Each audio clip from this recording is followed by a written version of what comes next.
Panoorin natin to kay K Showtime. Nakipaglaban siya sa best player dito sa court na to. Oh, 2-0 kaagad oh.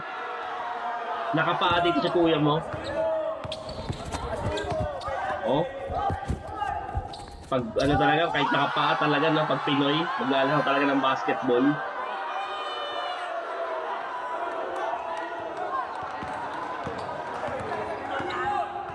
Ops. Yung mga minahutan si kuya eh.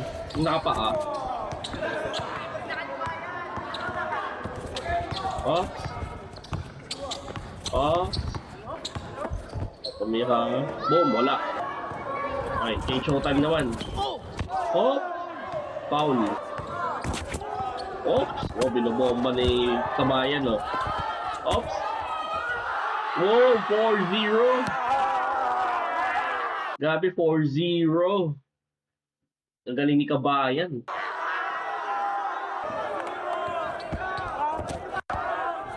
Boom! Oops! Oh, kinakatawanan siya, oh. Iyawan yung mga taga dun, no? Talo siya, oh. First loss pala niya. Killed 5-0 because you beat me. I'm gonna give you my shoes. Bibigyan na sa paros, oh. Bait, ah. Here you go, bro. Here you go, come. I got a bag for you and a chain. Come. Got a chain. Bait, oh. Some 6 size. Got a chain.